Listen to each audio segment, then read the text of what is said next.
Thank you very much to be here. Welcome in Italy, in Milan. And Dickman is the manager of market media research EMEA in Facebook. We are very happy. I also thank Luca Colombo to ask Katie to be here today. And so, just a few seconds, letting people taking a seat.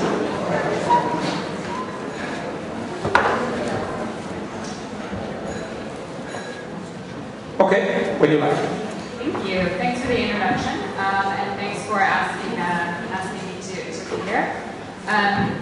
In talking about kind of what would be valuable for the audience today, and first of all, I apologize for having to do this in English, but my Italian is very low. I don't have any Italian. I'll try.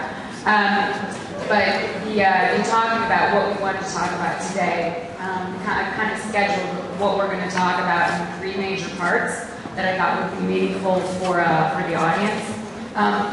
One is just basically about Facebook. There's a lot of questions about who's on Facebook. And we have a lot of audience statistics, primarily because we're a US company, that are global, but very, very few that are Italy specific. So we have some data on Italian users and what they're using. And I think it's really funny because we'll find that very much how users are, or Italian users are on Facebook, they very much are in real life, incredibly social. So I'll show you a little bit of those stats today. And then to get into kind of the meat of the presentation, which is really why we're here, is how do we measure this new thing, Facebook? You know, what impact is it having on bottom lines or in the store? It's a question that we get from a lot of our advertisers is, you know, we know Facebook is big, we know a lot of people are using it, but I have no idea how it's impacting my brand metrics or my spend. So we'll be talking about kind of our thinking about how we would recommend measuring on Facebook.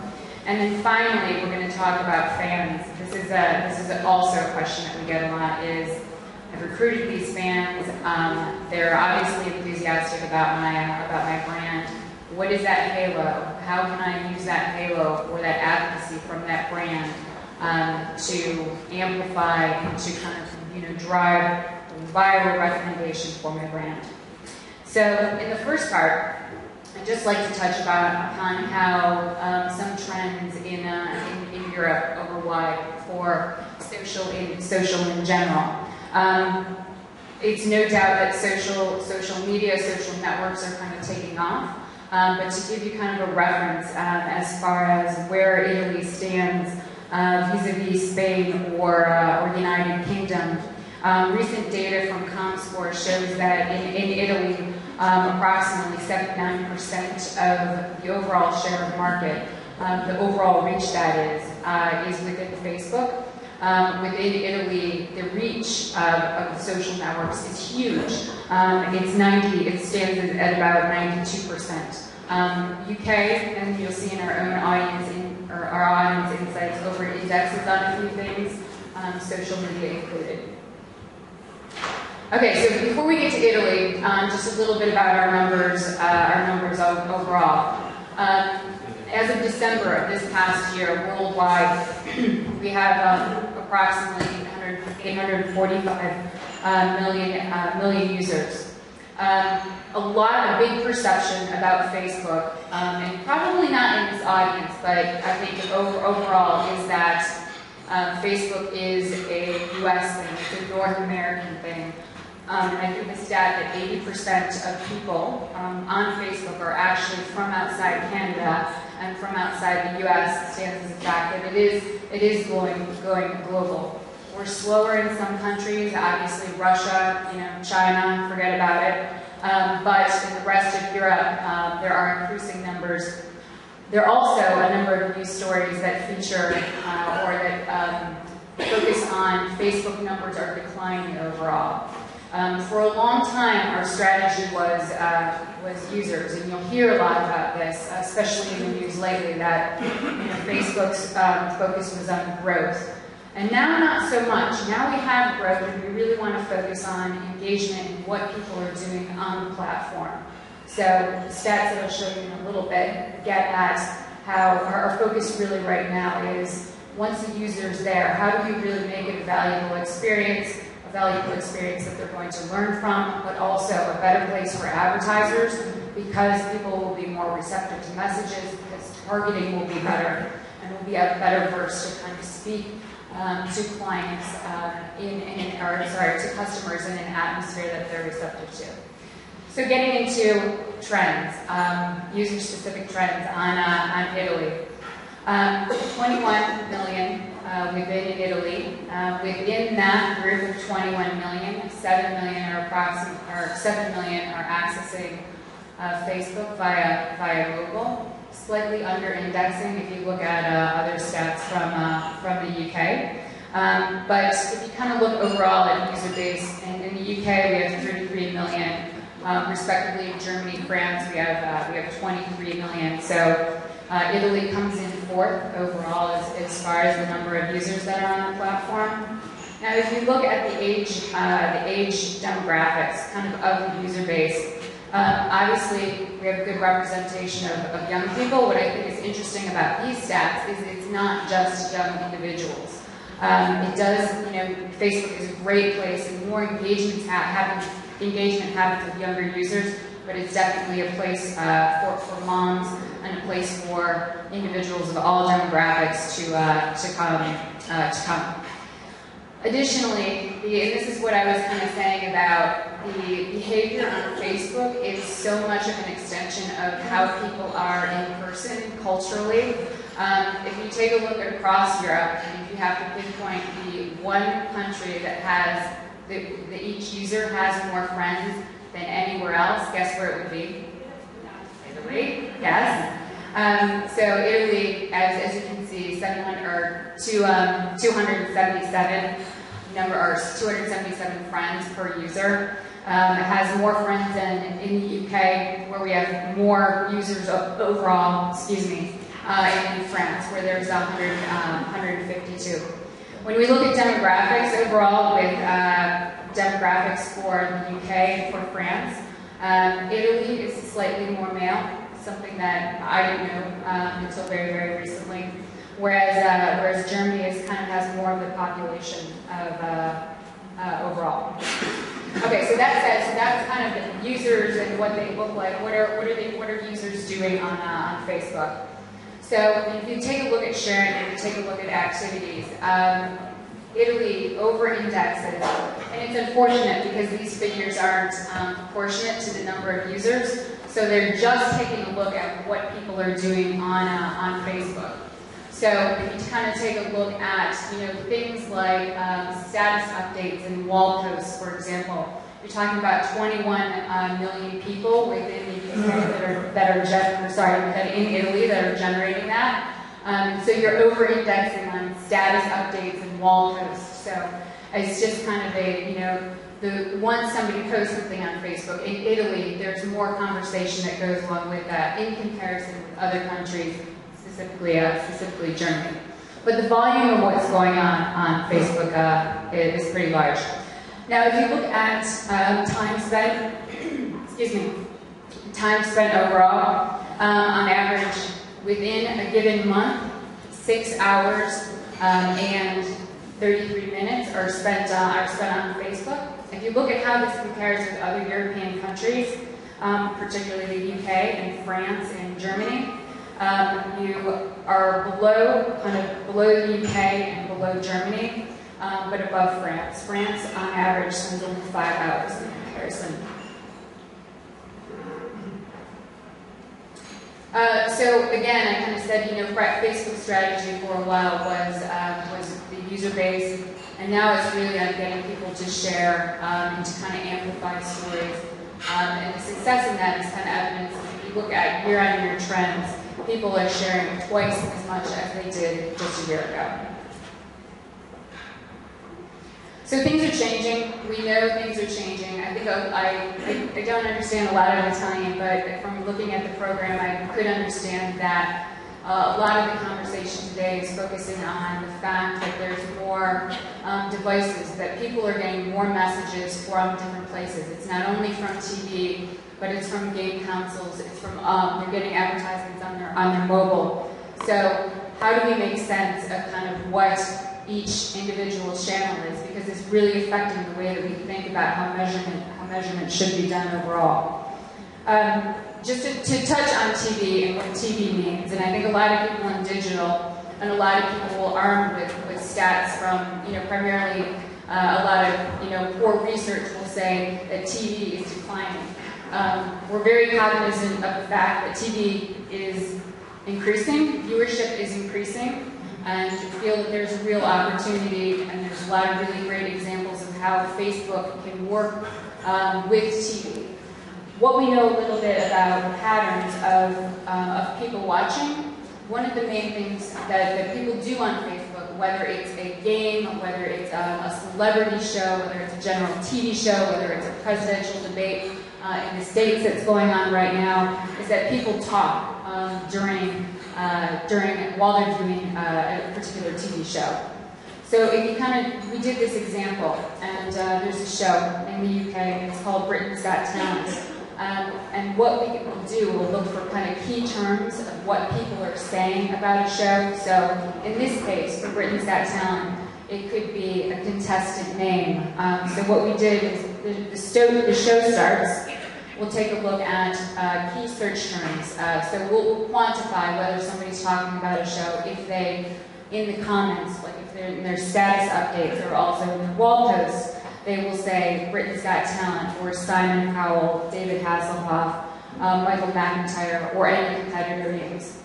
So what you can kind of see is chatter, and we've seen this in Olympic events and also football matches, that at key points in the programming, buzz will surround a given event. So in this case, you have the winners announced at the end of the talent show, more people talking about it. So it's kind of an opportunity for, I think, for advertisers. In particular, we've done some of these same analyses for Heineken and during football matches. And if there's sponsorship, we can take a look to see when chatter from the game goes up, does chatter from the sponsor go up? And it's one way, it's not the only way to measure, but it is kind of a reinforcement of does your sponsorship for a given event for an advertiser actually trickle over onto Facebook? And there's some evidence that it does. So as I mentioned, with people accessing multiple devices at the same time, people are on Facebook watching TV, people are watching games, they're texting to their friends on mobile, being exposed to advertising. Things are changing, engagement is changing. Viewership patterns of media might be increasing overall, but what we don't know is what's the breakthrough of each of those individual channels. So in an effort to kind of build a framework, and this isn't new to Facebook, but to build a framework on how we measure what Facebook is doing, we put it into kind of three buckets. So what's important to advertisers? The first thing is reach. One thing that Facebook, and I think unquestionably does, one thing that we do well is we target. We have very, very good demographic information. People give truthful information when they fill out their profile. So how can Facebook actually prove? We have our own internal data that you saw from Audience Insights. So how can we prove that we can help advertisers reach actual target audiences better? So that's one way of thinking about is Facebook working through reach. The second way is resonance. I talked to a few people about this earlier today. And resonance, I think, is basically how Facebook affects the way people think about a brand. How is the page actually over time, like a fan, you're a fan, so what? How is that impacting the way you feel about a brand over time? So year over year, is your brand equity increasing? Are people's purchases or self-claim purchases increasing over time? And the last bucket of how to think about how we should help advertisers measure is really reaction. And this is very much a key initiative of ours, is to actually prove that what Facebook is doing actually impacts sales. And we have a number of ways that we work with telcos, primarily FMCG, to figure out if you do advertise on Facebook, if you do have a page, is it affecting what people are doing when they put your product into their cart or when they check out at a store? Another main part of this is we know we have to integrate better into econometric modeling. Lots of advertisers have ways that were built, I think, 30 years ago on how to measure using models. And digital people know this, I think, going into it, but we don't do very well, or it's very, very hard for digital to get a signal in econometric modeling. So one key thing that I'll talk about in a little bit is how we can better help advertisers get reads in their econometric models. So going back to the first kind of way of thinking about whether advertisers are actually, or what we're doing on Facebook is actually working. That's reach. Nielsen just announced, and we're doing this in the state, but it's a product called Online Campaign Ratings. And this is really a validation of whether we are targeting the people that we say that we are in terms of individual reach and frequency. So an outside kind of calibration to say that yes, we're actually, the reach of the audience that we're reaching vis-a-vis other online channels and vis-a-vis other TV is actually working. So an example of this would be that Facebook could potentially get, let's say, 95% of the actual audience that it says it could. Well, how are other online channels stacking up to that? And how is TV stacking up to that? I think this is an initiative that will be critical in kind of proving that in terms of our reach and our frequency that we're actually able to do that, and will hold us accountable to actually delivering on whether we're hitting the target audiences that we say we are.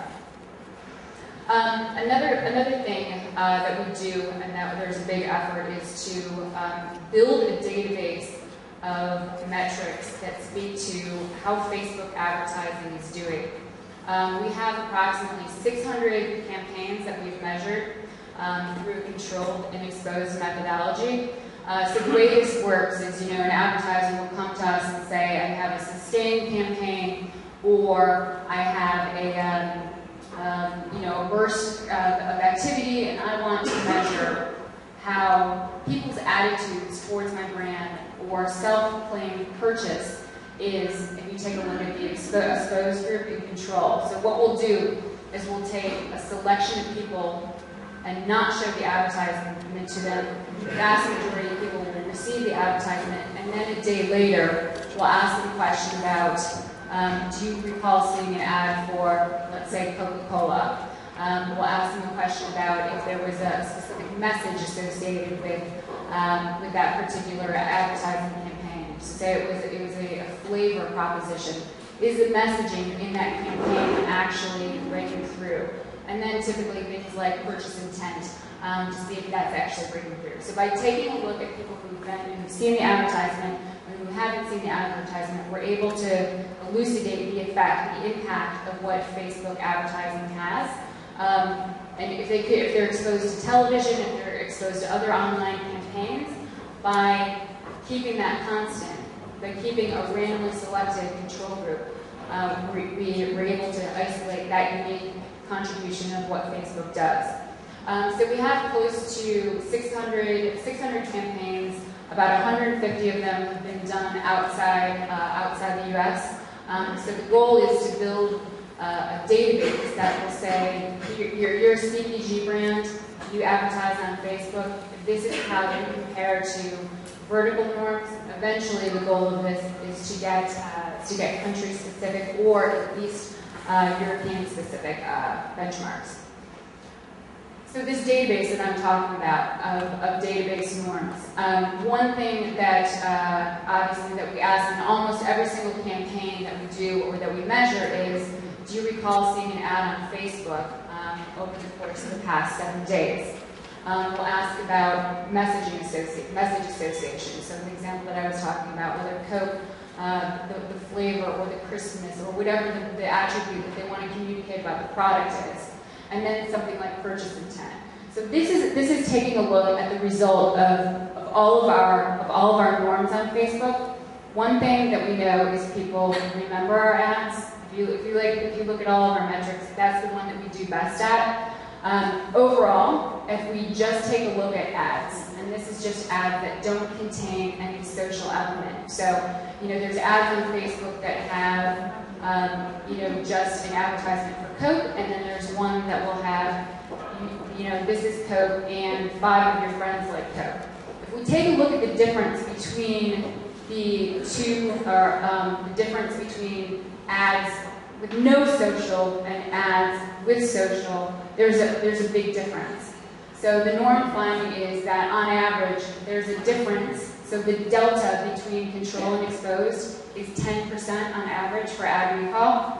If we take a look at with social, it increases to 16%. Likewise, message association, it's twice as much when that's social. So, it's not surprising. If you have a friend that is endorsing a product, you pay more attention to that. There's a stimulus that makes you pay more attention to that ad, that makes you remember the message more, and more importantly, makes you have a higher propensity to actually purchase that product.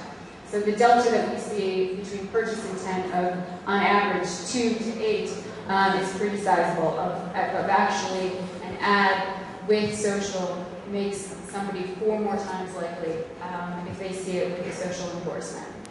Okay, so one reason why are we focusing on brand metrics?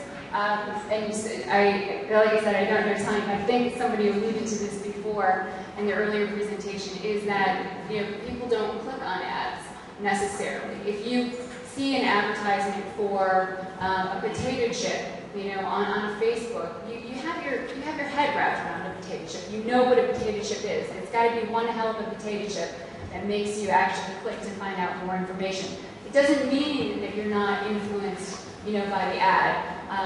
So our desire to kind of build this database is simply founded in the fact that right now we feel that there's an over-reliance on kind of click-through, and we know particularly for FMCG products, that's not the right metric to be using.